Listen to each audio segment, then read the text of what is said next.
All right, recording is on. Gonna make my way to a little nook that I like to run to. But yeah, I'm gonna be doing this a lot more. I'm excited for that blow up paddleboard too. I can fit multiple people on it. Get my roommates on it. Have a group conversation. Talking about whatever things we want to chat about.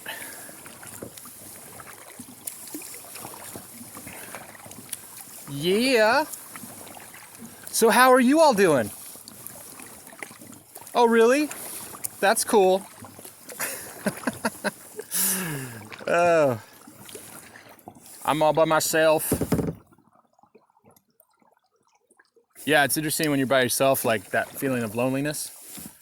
It's like, what is that? I think that helps us to be motivated to call somebody or be social. It's important for us to be social.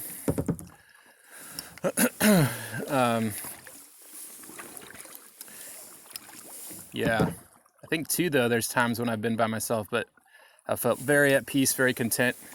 Talking about that divine spark again. And yeah, I think that there's a divine spark that lives in all of us, and we can be in connection with it at any point. We just need to kind of tap into it. But I think it's always there. And I think there's a spectrum. I think there's a spectrum of like, there's those of us that say we are the divine spark. And I think that might be a little narcissistic, because you could argue, well, like Hitler could be like, well, I'm a divine spark. And then, look at the awful things he did. I think there is a divine spark that lives within us, and then we have the choice to commune with it, relate with it, and have it guide us. It's like the ultimate guide. This infinite wisdom, knowledge within a finite body, mind, and spirit, which is us. And then also, I think the other end of the spectrum is thinking we're not good enough to be guided or accepted by that divine spark, is the other end of the spectrum. Either we think we are the divine spark, or we think we're not good enough for it. I think I fall on the end of the spectrum of thinking I'm not good enough for it. Like, I'm not worthy enough. Like, I have to be a certain way or think a certain thing or have accomplished whatever to be able to like actually be accepted by it. And that's ridiculous. So that's like low self-image. And then other end of the spectrum is high self-image. But I think you want to aim for the middle, the sweet spot, which is like kind of a humble confidence. So you have that humility that brings you out of that low self-image, but then you're not so prideful or overconfident that you're narcissistic. And then it gets you back into the sweet spot. And then you can relate to that divine spark, and then have a really cool adventure and feeling kind of nudges or leadings or ways of thinking that are super beneficial. And then I'd run those nudges and feelings through the filter of, is this beneficial for me or others? Oh, a fish jumped. Because otherwise, like, you could say, oh, well, I was, guided by God or whatever. God told me to do some awful thing. And then it's like, was that from, God or whatever you want to call it? Or was that from something else? So it can be tricky to kind of navigate. But I think it's important to have moments alone in the morning where you can chill the mind out and really sit in that space and build that strong connection to that called the DS, Divine Spark, fragment of divinity, and follow its guidance. I think otherwise, if we try to make it on our own, at least I've found, I kind of lead myself down destructive paths, thinking they were okay to do or that they were actually something I should be doing, but the motivation behind it all was either trying to please somebody else, fear, ego, whatever. But if I just relax into the moment and the guidance, and I think it's never in a rush, really. It's always very just a gentle leading. And I like that. And if you think if we do have eternity, there's no rush. Just a little blip here. Nothing to force or feel like there's scarcity of. I mean, depends on your situation, obviously. But yeah, I think, I find the more I do that, lean into that guidance that lives within, the better things are. And the more content I am on my own, with people though, as opposed to kind of that codependence end of the spectrum, and then also thinking that you're better than other people, more of that narcissistic end. It's all about that sweet spot. And it's I think it's one of the greatest adventures to go on is finding that still small voice within, inner vision, checking it out, testing it out, journaling about it, talking to friends about it. And it's not just always a one-time thing. It's what's the consistent leadings or nudges that you're getting. Those things are good to listen to.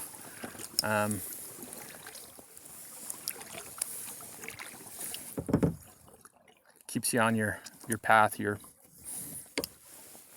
place in purpose, so to speak.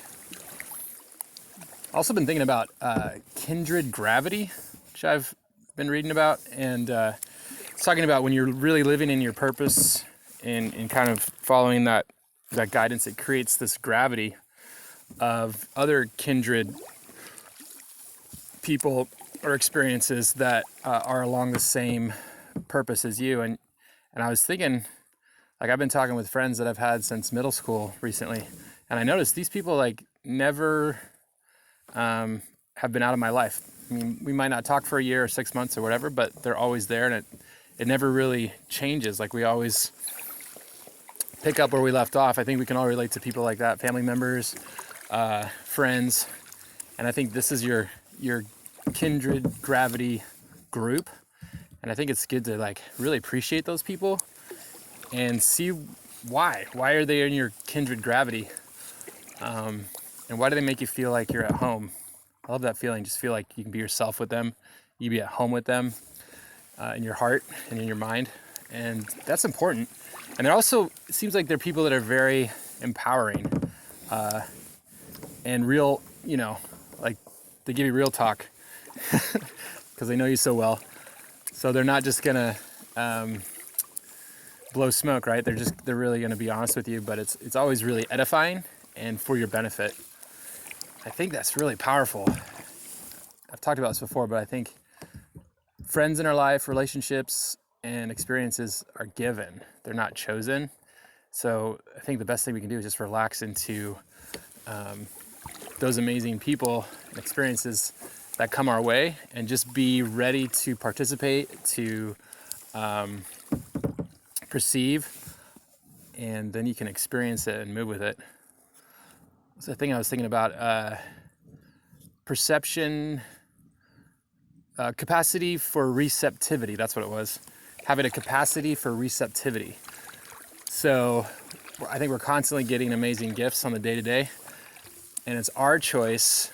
We don't really choose what those gifts are or when and how they come, but we can choose to have a capacity of receptivity to experience them and appreciate them.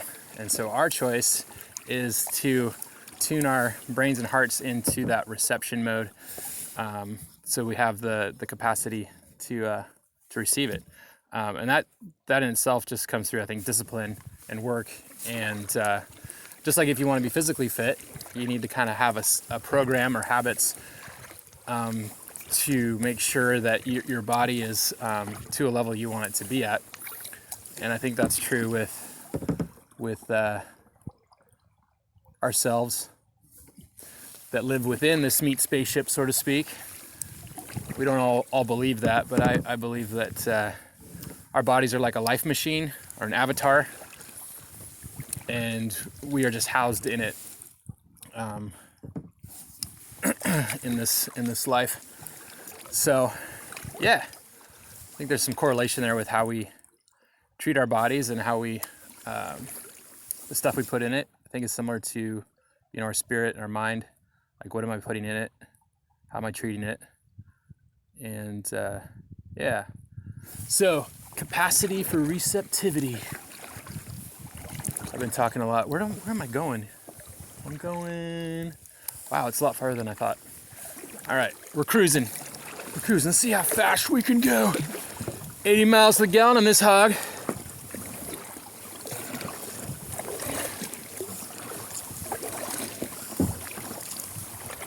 Yeah, let's see if it's still recording. Yeah, we're still going. That's cool.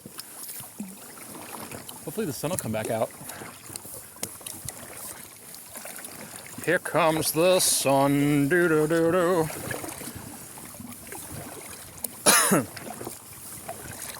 I wonder, because the lake's so full right now, I wonder how deep the lake is right now. Right below me. Kind of freak yourself out thinking about that sometimes. Especially with water you can't see past. It's just darkness below. I think I get more scared with that than water I can see clearly through. I'd rather see the big thing swimming below me as opposed to not knowing what's down there. I really do want to snorkel or swim with giant whales or orcas. Ooh, I want to kayak with orcas. Maybe that's my next venture next year, 2 years down the road. My friend Michael Hayes works with the orcas. There's these resident orcas that live in the Puget Sound. Some of you probably already know this, but they only eat Chinook salmon. And so they're literally starving because the salmon population is going down. And then there's the transient orcas that will just eat anything. So they go into the sound and they go out of the sound, and they'll just chow anything. So they're doing fine. But the resident orcas are not doing so hot, apparently. I wonder if they're doing better now. I should talk to them about that. I wonder if this whole stay at home, stay healthy movement to keep us safe and healthy is giving a chance for the environment to help out the orcas. Although it's the dams that are preventing the salmon from spawning at a rate that they need to eat at. So I don't know. I'll have to talk to him about that. Okay, here's a little nook coming up. Here we go.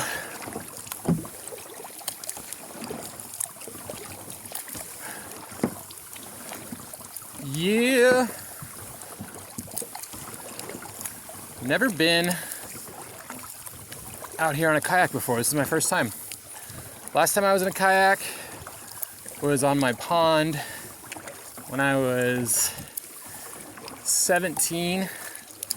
I worked for this guy, my first job, construction, and he had a sea kayak, and he brought it to my little pond. He's like, try this out, and I could barely turn the thing around in the pond, but I guess I was kayaking. But yeah, this is fun. I think I could get a little bit addicted to this.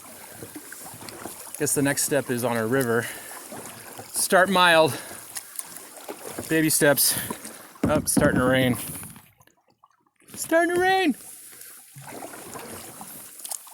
No. I do not like the rain right now.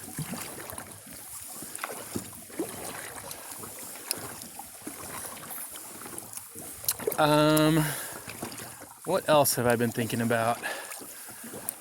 I don't know, there's a lot. I may have said things that, triggered some people. A lot of loaded words and terms used, but I hope there's a chance, if you want to talk more with me after the staycation time, we can set up a time to go kayaking or hike through the woods and have a a real adventure, some real dialogue around all these topics. They're not things I take lightly. I really do my best to think through concepts and ideas that I tend to believe or lean towards, but I always question. I read this book by M. Scott Peck that said, the path to holiness is through questioning everything. And I don't think it's kind of like a rebellious questioning, but more of like a curious questioning. And so it's like, okay, that makes sense, but what about this? Okay, what about this? So it just continues the journey of discovery and knowledge and finding out the reality of the universe. That's kind of where I lean. I try not to sell out to any one capped off way of thinking or ideology, but